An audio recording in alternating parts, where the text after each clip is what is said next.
प्रिय बंधुओं और देवियों, अभी हम संतों के बहुत ही सुंदर विचार श्रवण किए। जैसे एक एक पैसा आदमी जोड़ करके धनवान होता है, ऐसे ही एक एक बात जीवन में सुनते सुनते सुनते बातों का संस्कार बैठता है, बातें कुछ याद होती हैं, कुछ अनुभव होता है। अभी आप खेती करके थोड़ा थोड़ा दाना इकट्ठा करके तब कोठी भर पाएगी, रास हो पाएगा। थोड़ा उस खेत से, थोड़ा उस खेत से, थोड़ा उस खेत से काट करके इकट्ठा करेंगे, मड़ाई कुटाई करके घर लाएंगे। एक बाली से, एक दाने से थोड़े रास तैयार हो जाती है। तो किसान मेहनत करता है, इधर उधर से जोड़ करके साल भर के लिए इंतजाम करता है। हमने अपने खाने के लिए तो इंतजाम किया, किस लिए खाया जाता है इसके लिए सोचा है? खा करके हम क्यों जीते हैं? क्या इससे काम करना है? कौन सा जरूरी काम है? इस पर भी सोचना चाहिए। इस बात को सोचे बिना यूं ही जिंदगी बीत जाती है खाए पिए सोए में। खाते पीते सोते तो पशु भी, प्राणी भी तमाम जी लिया करते हैं। बहुत लंबी लंबी साल जिंदगी लोग जी डालते हैं। कछुआ की जिंदगी कितना होती है? बहुत लंबी जिंदगी जी ले रेंग रेंग करके कछुआ की तरह, तो कोई फायदा है? और कोई आदमी 10, 20, 25 साल में, 50 साल में मर जाए तो क्या हर्जा है? आदमी सुख चाहता है, जानते हो कहां सुख मिलता है? सब सुख चाहते हैं ना, पाना चाहेंगे। श्मशान में बड़ा सुख है, न वहां हल्ला है, न गुल्ला है, न लड़ाई है, न झगड़ा है, न बेईमानी है, न दगाबाजी है। श्मशान जहां सबकी शान बराबर हो जाती है, और वहीं सबसे सुख है। मस्त राम मुर्दे से बोला, मुर्दे कुछ बतलाओगे? मुर्दे में से मुर्दा बोला, मर जाओ सुख पाओगे। कबीर साहब कहते हैं कि ऐसा होए के ना मुआ जो बहुर न मरना होए। ऐसा होए कि मरते सब लोग हैं, ऐसा हो के मरो कि फिर से मरना ना पड़े। मरना मरना सब करे, मेरी मरे बलाए। मरना था जो मर गए, अब क्या मरने जाए।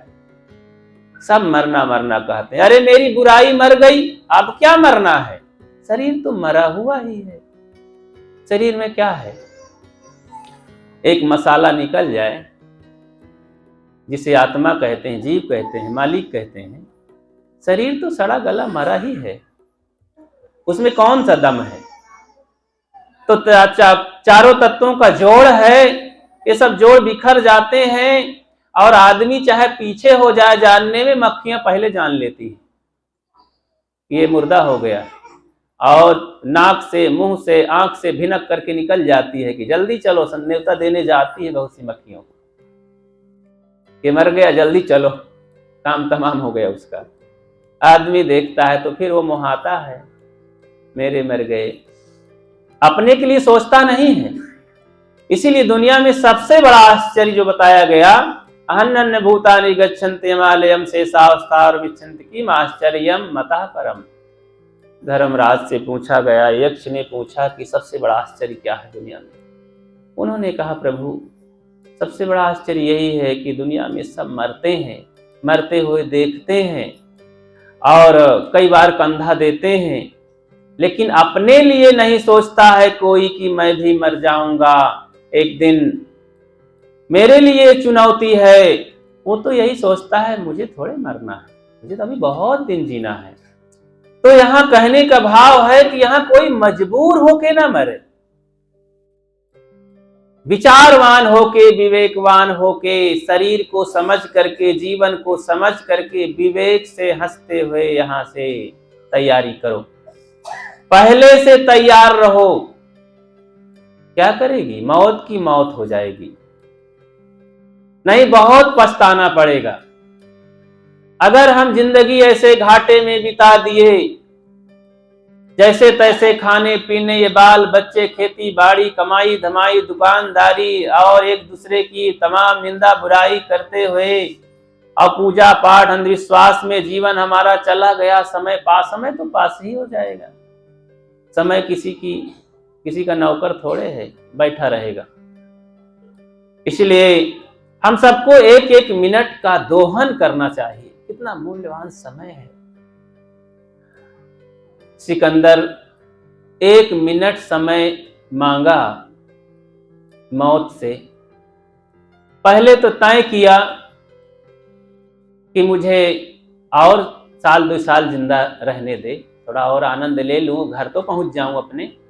बिल्कुल नहीं। कहीं अच्छा तो महारानी, तुझे मैं इतने, चलो 1 करोड़ रुपए दूंगा, मुझे 6 महीना तो जिंदा रहने दे। कहीं बिल्कुल नहीं हो सकता है। कहीं अच्छा महारानी, मैं 5 करोड़ देता हूं, मुझे 3 महीना तो रहने दे। फिर कहा अच्छा तो मैं आधा राज देता हूं, 1 महीना तो मुझे जिंदा रहने दे। मौत ने कहा कुछ नहीं, वहां घूस नहीं चलता है, साफ बात है। कहीं अच्छा मौत महारानी, मुझे 3 दिन तो जिंदा रहने दे, मैं कुछ लोगों को बुला के मिलजुल लूं, दर्शन तो कर लूं। कहीं कुछ नहीं होगा। कहीं अच्छा मौत महारानी, मुझे 3 मिनट तो जिंदा रहने दे। कहीं अच्छा ठीक है, 3 मिनट में जो करे कोई कह ले। तो तुरंत कागज मंगाता है और लिखता है, इकट्ठा कर जहां के जर सभी मुल्कों के माली थे, सिकंदर जब गया दुनिया से दोनों हाथ खाली थे। अय दुनिया वालों, जो मेरे पास मेरी अर्थी को ले जाएं, उठाएं, मरने के बाद मेरे हाथों को फैला देना, और ये मेरे पत्र से लोग याद करें कि मैंने कई देशों को लूटा पाटा, मारा, हत्या पाप किया, न जाने कितनी औरतों को विधवा कर दिया, बच्चों का सिर काट दिया, धन लूट लिया, राजाओं को बेघर कर दिया, लेकिन आज मेरे पास कुछ 1 कौड़ी भी नहीं है। मैं वीरान जगह में बेसहारा होकर के, साथियों से अलग होकर के, अकिंचन होकर के, तड़प करके मर रहा हूं।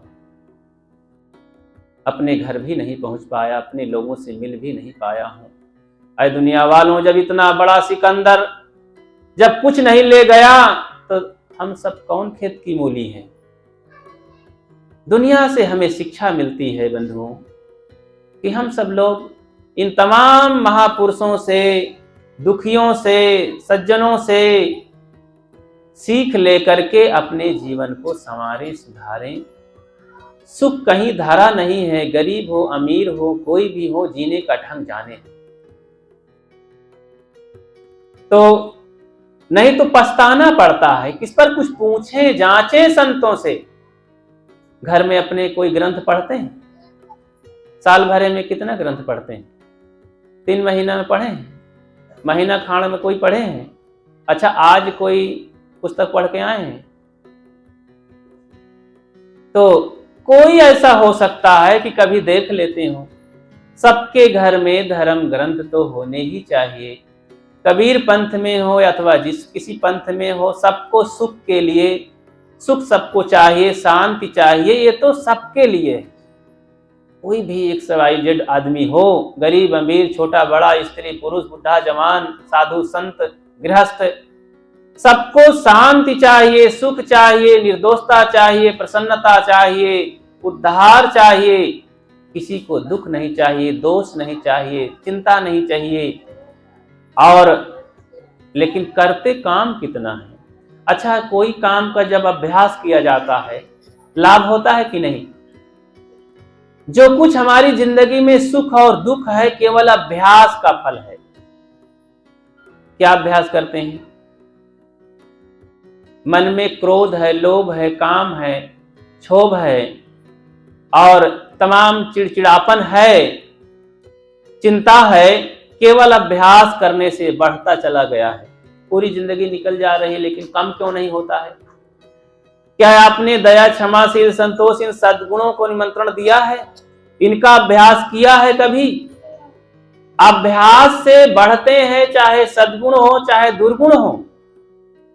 जब मौका आया, क्रोध आया, तो आपने उसे स्वीकार की, गले का हार बना लिया। आओ क्रोध महाराज। आपने कभी डांटा उसको? नहीं, आज क्रोध करूंगा। सुबह से उठ करके आपने संकल्प किया कि आज मैं मोह नहीं करूंगा, क्रोध नहीं करूंगा, लोभ नहीं करूंगा, किसी की बुराई नहीं करूंगा। सुबह उठ करके भजन किया। राम राम कर लेने से और शिव शिव कर लेने से, गुरु गुरु कर लेने से कुछ नहीं हो जाएगा। इसलिए बंधुओं, सबको ये चिंता करनी चाहिए सुबह उठ करके, कल्याण की चिंता, शांत की चिंता करो तो सारी चिंता ही मिट जाएगी। जो और चिंता में हम, जैसे जो आदमी अपने बच्चों को संस्कार देता है, अभी बचपन में 5-6 साल 10 साल में संस्कार दे दिया, उनको गढ़ संवार दिया, तो बुढ़ापे तक उसका एवरेज बेनिफिट मिलता है, लाभ मिलता है, पछताना नहीं पड़ता है। आज जैसे लोग, कुछ माताएं होती हैं, भाई लोग होते हैं, बच्चों को मोबाइल ठुन ठुन गया बच्चा, जड़ मोबाइल पकड़ा दिए। मोबाइल पकड़ाने से बच्चा चुप हो जाएगा, लेकिन उसकी जिंदगी बिगड़ जाएगी, जिंदगी भर वो रोएगा। अभी रोने दीजिए उसको, एक थप्पड़ लगाइए, मोबाइल मत दीजिए, खिलौने मत दीजिए, कुरकुरे मत दीजिए, बंद पैकेट के सामान मत दीजिए खाने को, रोने दीजिए उनको। आज वो घंटा 2 4 साल रो लेगा तो जिंदगी भर नहीं रोएगा। अगर आप हंसा रहे हो ना, 2-4 साल के हंसाई में पूरी जिंदगी रोएगा। फिर अभी इसी बचपन में रोग बुला लेगा, घातक रोग आके अड्डा जमा लेंगे। लेकिन वो बीज बन गया जब भीतर ना, तो वृक्ष कब खड़ा होगा? जवानी के बाद खड़ा होगा। जैसे ही आप 28, 30, 25 पहुंचे और 35, 40 पहुंचे, तो सारे रोग आते हैं हंसते हंसते। चलो भाई तुम चलो, एक धक्का देते कि तुम भी चलो। अब कौनों की बड़े खूंखार रोग आ जाते, कैंसर जैसे, टीबी जैसे, उनके आने पर तो पूरी जिंदगी में पूरा आतंक मच जाता है। पूरा परिवार, बच्चे, लड़के, पूरी परंपरा बिक जाती, सारे रिश्तेदार बिक जाते हैं। इसलिए भाई ऐसे रोगों से हमें डरना चाहिए। और बचपन से बच्चों को इतना थोड़ा सा ऐसा बनाइए, ऐसा गढ़िए, जब वो शराबी, बीड़ी, सिगरेट, गांजा, धतूर पीने लगेंगे, लफंगई करने लगेंगे, तब आप कहेंगे साहब समझा दीजिए बच्चों को। MA BA करके आज बहू आई है तो कहते हैं साहब हमारे बहू को थोड़ा समझा दीजिए। तुम क्या करते रहे हो अभी तक? तो पति महोदय कहते हैं, पत्नी भी कहती साहब हमारे थोड़ा से आदमी को समझा दिया, हस्बैंड को।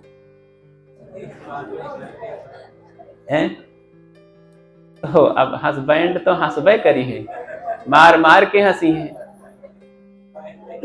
तो वो बैंड बजाए बजाए लावत है हस्बैंड लोग। तो भाई ये बाहर की पढ़ाई लड़के लड़कों को सुखी नहीं बनाएगी।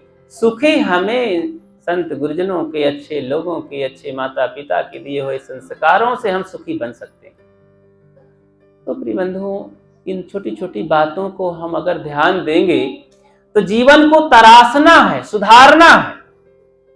और ये ध्यान न दिए, संतों से हम पूछे नहीं कि साहब जीवन कैसे जिया जाए, ये काम क्रोध लोभ मोह कैसे जीवन से जाएं।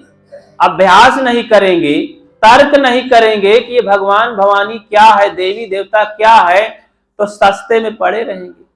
सब लोग सोचते हैं कि बस आशीर्वाद गुरु संतों से मिल जाए। कई बार सोचते हैं कि क्या बताएं, लोग हमसे आशीर्वाद मांगते हैं, मालूम पड़ा तो कौन ढुआ टोकरी हो दे दो भाई। और कोई बात बताओ तो इधर उधर गर्दन घुमाते हैं। त्याग की बात बताओ कि भाई देखो बुराई का त्याग करो, नम्रता से जीवन जिंदगी जियो, बीड़ी पान तंबाकू न खाओ पियो, सफाई से रहो। इसमें क्या हर्ज है, क्या लागत है, क्या बिगड़ जाएगा घर गृहस्थी में? और तो बन जाएगा ना बढ़िया। गृहस्थी में उन्नति और होगी, आर्थिक स्थिति की उन्नति होगी, संस्कारों की, इज्जत की उन्नति होगी, बच्चों को संस्कार मिलेगा। लेकिन नहीं, वो सब नहीं करेंगे, बस आशीर्वाद चाहिए। जहां जहां आशीर्वाद बंट रहा है, ये भोले भाई लोग, ये भेड़ी लोग भाग भाग करके वहीं जाते हैं। इसीलिए मैं कभी कभी कहता हूं, इन रोगियों के बीच में मत जाओ भाई, ये सब अंधे लोग हैं, रोगी लोग हैं। कहते महाराज वहां भलाई, जो आतंकवादी हैं, जो षड्यंत्रकारी हैं, जो सज्जन भोले भाले लोगों को बेचारे तो वैसे दुखी हैं, आर्थिक स्थिति में दुखी हैं, शारीरिक दृष्टि से दुखी हैं, परिवार से दुखी हैं, बुद्धि से दुखी हैं, जन्मों जन्मों से जिस परंपरा को लोग शोषण करके गरीब बना डाले हैं, वैसे ही लोग सब वही भाग भाग करके, साहब वहां हम जा रहे हैं, गाड़ी करके भागे चले जा रहे हैं 50 किलोमीटर, मिलना ना जुलना कुछ। अरे भाई, हम तो कहते हैं तुम जिंदगी लगा दो, अगर जीवन का सुधार होता हो तो वहां हम भी चलेंगे, वहां अगर कोई ऐसी बात है तो। लेकिन नहीं, ये भोली भाली औरतें, भोले भाले भाई लोग सब भागते हैं, कहते वहां जब से गवा हमार सब ठीक ठाक होगा। कुछ नहीं, ये सब जगह जहर मिला के शरबत बांटा जा रहा है। अच्छा, जहर मिला के शरबत बांट दे तो पिए में तो मीठे लागी, लेकिन जब पी जाए, भीतरवा जाए तो क्या काम करी, मार डालेगा, जिंदा नहीं बचेंगे। इसलिए जो आशीर्वाद का सगल सब जगह बांटा जा रहा है, धोखाधड़ी का काम है वो, उससे बचो, भविष्य खतरे में है। इसलिए धर्म के नाम पर, ये भक्ति भजन के नाम पर लोग उल्लू बनाया करते हैं, तो वहां से तो बचना ही चाहिए। देवी देवता भगवान भवानी धर्म कर्म के नाम पर इतनी हत्याएं हुई हैं दुनिया में, इतना आज भी पाप होता है, जितनी बलि होती है धर्म के नाम पर, भगवान के नाम पर, इतनी कुर्बानी होती है। देखो मुस्लिमों में इतनी कुर्बानी, अरबों करोड़ों करोड़ों ऊंट बकरे भेड़े काटे जाते हैं, और हिंदू समाज में न जाने कितने लोग बकरे मुर्गे सुअर काट देते हैं, भेड़े अंडा मुर्गी सब काटते हैं, देवी देवता के नाम पर बलि चढ़ाते हैं, और गंदा संदा खाते हैं, न जाने कितनी शराब पी ली जाती है भगवान के नाम पर, देवी देवता के नाम पर, न जाने कितने मंदिर मस्जिद में झगड़े चालू होते हैं, भाई बंधुओं को मार काट दिया जाता है धर्म के नाम पर। तो अगर यही धर्म है तो फिर क्या है, अधर्म। अधर्म क्या है? इसलिए होश में आना चाहिए सबको, इन सबसे बाइकाट कर देना चाहिए। जिस धर्म पर चल करके तुम्हारी अवनति हो गई, बाल बच्चे का सर्वनाश हो गया, संस्कारों का नाश हो गया, नीच कहलाए, छोटे कहलाए, शोषित कर लिए गए, ऐसी परंपरा को, ऐसे भक्ति भजन को, ऐसे और देवी देवता को, सबको छोड़ देना चाहिए। उसमें लटके रहोगे कब तक जिंदगी सुधरेगी? नहीं तो ऐसे पछताना पड़ेगा। जैसे एक नौजवान कभी सुंदर आदमी थे, आ गए घर में पुरुष नहीं था, एक स्त्री थी, तो दरवाजा खोली, देखा तो अरे अपरिचित, कौन है भैया आप? बोले मैं अंकल जान हूं। अंकल जान नाम था उसका, तो जरा हाय कड़ी से बता दिया मैं अंकल जान हूं, जानती नहीं हो। सोचा कि अंकल जान है, इतने ताव से बताते हैं प्रसन्नता से, जरूर हमरे पति के अंकल जान नहीं चचा जान। तो चुपचाप सोची इसकी मर्यादा की बात है, शांत रही, अब भीतर चली गई, जलपान लाई, बढ़िया रसगुल्ला धरे रहा है, कोनो विशेष अतिथि का, कहीं इनसे बड़ा अतिथि कौन हो, लाए के धरिस, खटिया पलंग बिछाइस और धै दी चम्मच रसगुल्ला, कहीं लीजिए खाइए, मैं तुम्हारे लिए कुछ भोजन प्रसाद तैयार करती हूँ। अंकल जान खाने लगे, मुस्कुराए मुस्कुराए अकेले में खाए लगे। थोड़ी देर में बाहर से उनके पति आ गए, देखे कि घर में अपरिचित आदमी कैसा बैठा है। तो अरे आप कौन हैं? अरे कहें आप भी नहीं जानते, मैं अंकल जान हूं। तब पति महोदय सोचते कि हमारे पत्नी के अंकल जान होंगे, एक दूसरे को सोच रहे हैं, पत्नी सोचती पति के अंकल जान, पति सोचते हैं पत्नी के अंकल जान। अब उनके बीच में बड़ी लहान हो गए। पति महोदय जब सुने अंकल जान तो झट से लपक के पैर छुए, ये तो हमारे ससुर जी लगते हैं। अंदर गए, अरे अंकल जान है तू भीतर, अरे क्या उन्हीं के लिए तो मर मिटी जा रही हूं, बना रही हूं पकवान, अभी पनीर खीर सब बनाना है। तो कहे सेवा चालू, दोनों मिलकर के, अभी भरम दूर नहीं हुआ, फाइनल नहीं हुआ कि किसके अंकल जान, लेकिन दोनों माने हैं कि उनके अंकल जान, कहे उनके अंकल जान। यही खिलाई पिलाई में महीना बीतने लगे, साल 2 साल 4 साल बीत गए, अंकल जान खा खा करके खूब मोटे हो गए। बड़ी सेवा हुई। और जानते हो ये खवाई पियाई में फिर कौन पधारा थे, मेहनत तो कुछ करते नहीं थे अंकल जान। रोग आ गए, शुगर बीपी सब आ गए, तो जल्दी से दवा भी न हुई, एक दिन सांस उल्टा लेने लगे, समाप्त हो गए। तो दोनों प्राणी 4 लोगों को और बताए कि भैया चलो हमारे अंकल जान खत्म हो गए हैं। सोचे कि अरे अंकल जान, जल्दी से लोग आए, 10-20 लोग ले गए, कफन दफन किए, श्मशान घाट में गाड़ ओढ़ दिए, वहां से लौटकर स्नान किए। तब पति कहता है लंबी सांस खींच के, सुनती है, तेरे अंकल जान न होते हम इसको 1 लोटा पानी भी ससुरा को न देता। 4 साल से तो इतना शरीर घिस गया सेवा करते करते। तो पत्नी कहती है बड़ी बड़ी आंखें करके, क्या तुम बात करते हो, मेरे अंकल जान, अरे तुम्हारे अंकल जान न होते तो मैं उसको भूसी की भी रोटी न देती कभी। तब बात खुली कि न मेरे अंकल जान न तेरे अंकल जान, न मेरे हैं न तेरे, वो तो लुटेरे हैं। इतना पछताए, अब मर गए थे, अब कुछ कर ही नहीं सकते कि डंडा लेके ठोकाई करें। पहले पता लगा लेते तो शायद ठोकाई कर सकते थे। अब वो चले गए, बहुत पछताए, वर्षों पछताए कि हमने अपनी जिंदगी में इतना बड़ा धोखा खाया। क्या हम ऐसे नहीं पछताएंगे?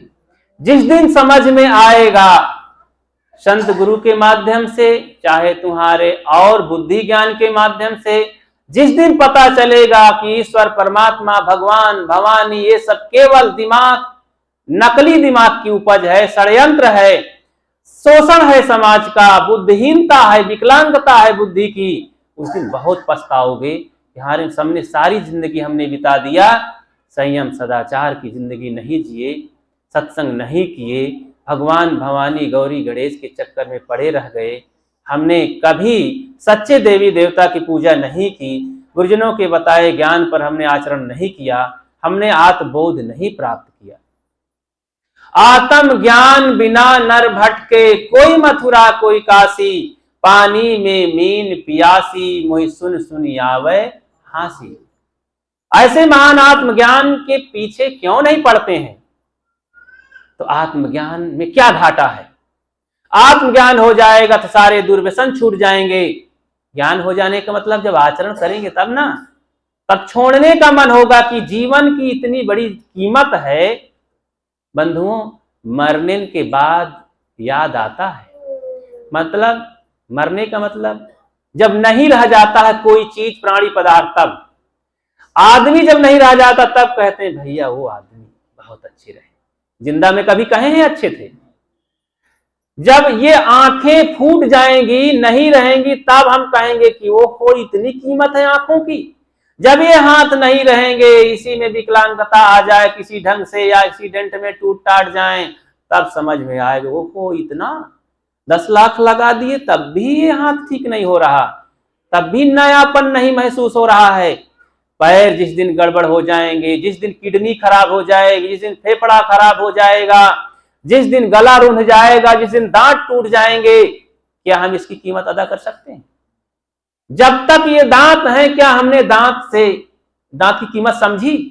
इसी में भर भुंजवा के भार जैसे कंडा ऊपरी झोंकते रहे हैं, अचड़ा कचड़ा, कभी छोड़े उसको? दांत की हमने कभी इज्जत की? जिस दांत से जिसकी सुंदरता बढ़ती है और चेहरा खूबसूरत लगता है, और नहीं तो फिर जब जैसे उखड़ गए, जैसे मालूम पड़ा कौनो चील के घोंसला, दांत निकल गए तो सब पचक जाते गले हुआ, सारी सुंदरता पानी फिर जाता है। दांत को चांदी की तरह चमकाए रखो बुढ़ापे तक, भंजन करो, दतून करो, साफ सुथरा रखो, बालू से मांज दो, और मीठा उठा खाओ तो कुल्ला करके सो, दोनों टाइम ब्रश करो, साफ करो। देसी ब्रश है, दातून है, पौधों की जो आयुर्वेदिक दवा है, जड़ी बूटी है, नीम की दतून, अमरूद की दतून, जामुन की दतून, इस तरह के दतून करो ना। दांत साफ हो तो भी शाम सुबह उसके रस को चबा लो थोड़ा सा।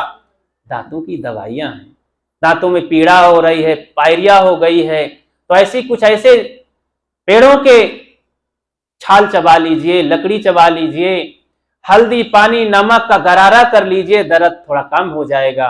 नमक और सरसों का तेल मल लीजिए, दांत थोड़ा से हल्का दर्द ठीक हो जाएगा। तो इस तरह से देसी दवाई करके दांतों को चमकाए रहो, शुद्ध रहो, बचाए रखो बंधुओं। जिस दिन दांत उखड़ जाएगा, भोजन का सारा मजा चला जाएगा और फिर पेट भर नहीं पाएंगे, और नकली दांत लगाए के धोवत उखाड़त रही हो। आंखें जिस दिन गड़बड़ हो जाएंगी, इसलिए आंखों का संयम करो, समय से इसका व्यायाम करो, इसमें कुछ हर समय ठंडकता, रोज उठ करके कम से कम 5-6-10 छींटा लगाओ पानी का, ठंडे पानी का। आंख को धोकर रखो, आंखों से मोबाइल और टीवी देख देख करके आंखों को भ्रष्ट ना करो, बहुत नुकसान करता है ये सब चीजें। इसलिए आंखों को बचाएं, हाथ पैरों को बचाएं, उदंडता ना करें।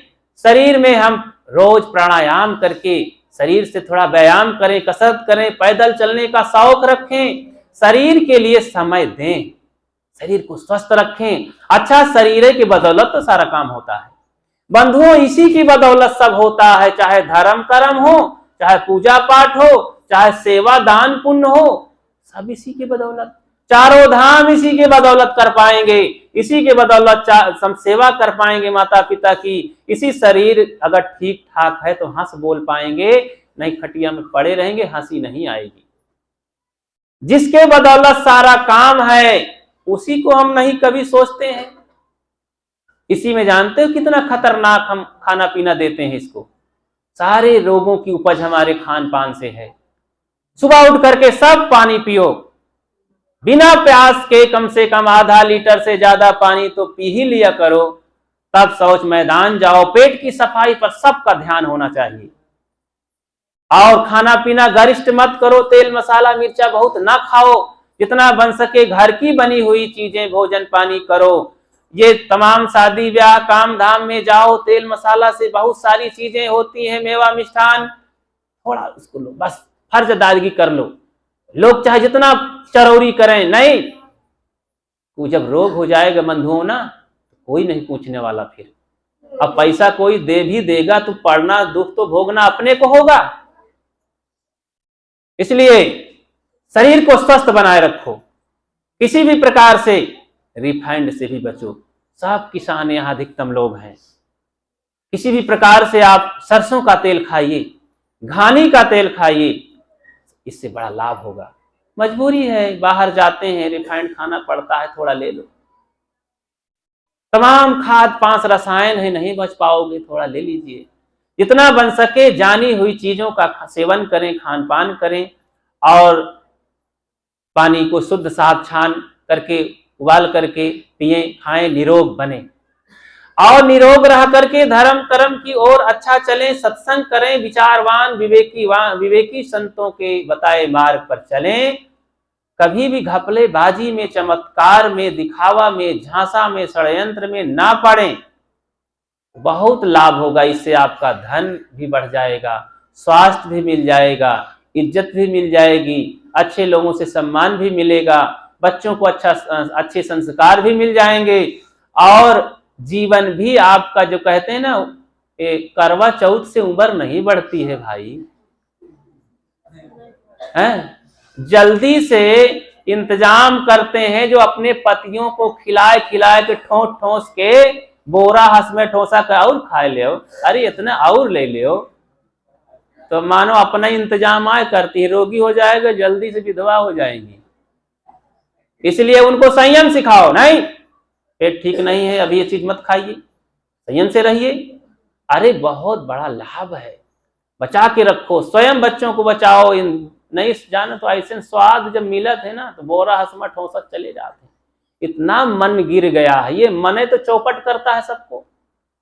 सबको चाहिए कि मन के कहे में नहीं चलना चाहिए। जब ये मन प्रशिक्षित हो जाएगा, सत्संग में आकर के दिशा संतों का पा करके, मार्गदर्शन पा करके जब ये सुधर जाएगा, तब ये हमारा नौकर बन जाएगा। जब हमारा नौकर बन जाएगा तो जो हम कहेंगे सो ये करेगा, हमारे हित में काम करेगा। लेकिन अभी तो मालिक बना हुआ है, तो हमको घसीट रहा है, हमको गुलाम बना दिया है। इसलिए मन के गुलाम बन करके हम कभी सुखी नहीं रह सकते हैं। इसलिए जितने सत्संगी हैं, भक्त सज्जन हैं, ये समझें कि दुर्व्यसन मुक्त जीवन हम जिएंगे, अंधविश्वास मुक्त जीवन जिएंगे। माता पिता बड़े बुजुर्गों का सम्मान सेवा करेंगे, बच्चों को अच्छे संस्कार देंगे, खान पान शुद्ध साफ रखेंगे, घर गृहस्थी को साफ सुंदर बनाएंगे, और रोज सुबह शाम उठ करके कम से कम 2 टाइम भजन करो। भजन करो, भजन में गुरु संतों को याद करो, अच्छी बातों को याद करो, अच्छे कर्मों को याद करो, और ये सोचो कि आज मुझे दिन भर अच्छा बोलना है, अच्छे ढंग से जीना है। मैं आज झूठ नहीं बोलूंगा, गलत नहीं खाऊंगा, गलत नहीं चलूंगा, गलत कर्म नहीं करूंगा। आज मुझे हंस हंस के जिंदगी जीना है। कोई मुझे कुछ कहेगा, छोटी बड़ी बातें मैं क्षमा करूंगा और मैं सबको क्षमा कर दूंगा। मुझे कोई कुछ कहेगा, क्षमा कर दूंगा। मुझसे गलती हो जाए, मैं माफी मांग लूंगा। नहीं जाऊंगा पास में माफी मांगने, तो अपने गुरुदेव से वहीं सिर झुकाकर माफी मांग लूंगा। हे गुरुदेव, मुझे क्षमा करना, मैंने गलती किया है। निश्चित ही क्षमा हो जाएगा। ऐसा करने से एक तरंगे जाती हैं, तरंगे पहुंचती हैं, वाइब्रेट होता है उसका, तो परमाणु पहुंचते हैं, फर्क पड़ता है, जीवन में बदलाव आता है। करके देखिए इसको, रोज याद करें। जैसे आप इस तरह जीवन, आपका जीवन बदल जाएगा। 10, 20, 25 दिन, महीना, 2 महीना करके देखिए, ना बदल जाए तो फिर यहां आना बंद कर दीजिए। आपके अंदर से क्रोध कम हो जाएगा, क्रोध कम हो जाएगा, लोभ कम हो जाएगा, मोह कम हो जाएगा, सद्गुण बढ़ जाएंगे, क्षमा की शक्ति बढ़ जाएगी, प्रेम बढ़ जाएगा, मुस्कुराहट बढ़ जाएगी। बंधुओं, प्रेम ही तो फिर स्वर्ग है, मुस्कुराहट ही तो अमूल संपत्ति है हमारी। अब मुंह लटकाए लटकाए तो बहुत आदत पड़ चुकी है, मुस्कुराते हुए जिए ना। अच्छा, मुंह लटकाए के कोई फोटो खिंचावत है? अरे भाई, 1 मिनट के लिए, आधा मिनट के लिए जब कैमरा के सामने होते हैं तो स्माइल प्लीज, तो बस उस समय हंस देते हैं, तो फट से खींच लेता है ना। तो उस 1 मिनट, आधा मिनट के हंसी, अरे बहुत आधे मिनट की रहती है, आधी सेकंड, 2-4-10 सेकंड की, उस हंसी में अगर फोटो खींच गया तो आप बढ़िया लटका देते हैं, वर्षों वर्षों उसी को देख देख के कहते ये बहुत सुंदर। अगर आप सुबह से दिन भर हंसते रहें, मुस्कुराते रहें, क्या कहना है, आपका जीवन कितना महत्वपूर्ण होगा। दिन भर मुस्कुराने की आदत डालो। ये हम नहीं कहते हैं कि पागल की तरह जहां तहां मुस्कुराओ। तो मन में वो तरंगे होती हैं प्रसन्नता की। कोई पूछे कैसा है, बस दूसरी तरफ नजर जाए तो मुस्कुराओ। देखेंगे कि मुस्कुराओगे तो उसका दिल भी, वो दुखी आदमी भी कम से कुछ तो साहस मिला, आनंद मिल जाता है उसको, उसका दुख दूर हो जाता है। अब दोनों रोगी मिल जाएं तो केकर दूर करी है। एक दुखी आया है लेकिन प्रसन्न चित्त के सामने आया तो जरूर उसका रोग कम हो जाएगा, दुख दूर हो जाएगा, चिंता दूर हो जाएगी। इसलिए एक दूसरे की चिंता को दूर करो। रोगी रोगी मिलो नहीं। शरीर में रोग हो सकता है लेकिन फिर भी साहस रखो और ये सोचो कि सब कोई बात नहीं, शरीर रोगों की खानी है और क्या होगा इसमें, लेकिन मन को मेरा काम है, मैं जिम्मेदारी लेता हूं, मैं अपने मन को सुधारूंगा, प्रसन्न बनाऊंगा, सुखी बनाऊंगा, सद्गुणी बनाऊंगा, ये मेरा काम है। और जीवन पता नहीं कब समाप्त हो जाए, इसलिए आज से ही, अभी से मैं चालू करता हूं। तो इस तरह से जीवन को शोधना है, संवारना है, सुधारना है। इसी का नाम सत्संग है। सत्संग में आकर के सत्य की खोज करो, सत्य ये आत्मा है, सत्य जीवन का सुधार है। जो सत्य से प्रेम रखते हैं, सत्य पूर्वक जीवन जीते हैं, ऐसे लोगों के पास जा करके, सुन करके, दर्शन करके, सेवा करके हम अपने जीवन को परिमार्जित कर सकते हैं, सुधार सकते हैं, खुशियों की पूंजी इकट्ठा कर सकते हैं, परलोक के लिए पूंजी इकट्ठा कर सकते हैं, कल्याण की सामग्री इकट्ठा कर सकते हैं। अन्यथा ये कोई चारों धाम, देवी देवता, कोनो गौरी गणेश या आखिर कहीं भी जा करके हमारा उद्धार कल्याण होने वाला नहीं है। कोई करते हो तो मेरा उसमें कोई झगड़ा नहीं है, मूर्ति पूजा कर लेना और कुछ कर लेना, कर लीजिए, थोड़ा अच्छा लगेगा, लेकिन उसको करते करते एक दिन ऐसा बनिए कि चेतन देव की पूजा करिए, चलते फिरते प्राणियों की पूजा करिए, तब आपको लाभ होगा। फोटो टांग दीजिए दीवार में महापुरुषों का, सूरवीरों का। जानते हो बंधुओं, देश की आजादी के लिए करोड़ों अरबों लोग मारे गए, शहादत दिए और कुर्बानी दिए, ऐसे आजादी नहीं मिली है। ऐसे ये कल्याण ऐसे मिलने वाला नहीं है खिलवाड़ करने में, एक दिन, 2 दिन, 10-5 मिनट राम राम कहने से, गुरु गुरु कहने से, कबीर कबीर कहने से। जिंदगी भर मेहनत करो, एक एक क्षण मेहनत करो, तब जाके होता है। संत जो जीवन मुक्त हो जाते हैं, इतनी रहनी में पहुंच जाते हैं, ऐसे नहीं। हम लोग भी वही काम करते हैं, आप लोग भी वही काम करें। ये काम बच्चों तक ले जाएं, बच्चों को सिखाएं। ये ना सोचें कि अरे ये तो पढ़ रहे हैं, क्या करें, पढ़ रहे हैं, ये कब पढ़ेंगे, इसलिए इसको भी पढ़ाएं। इसलिए कर्म सुधार करें, सच्चाई को जानें, सद्गुणों के धनी बने। आप सबको धन्यवाद देते हुए मैं आपको नमन करता हूं और अपनी वाणी को विराम देता हूं। बोलिए सद्गुरु देव की जय।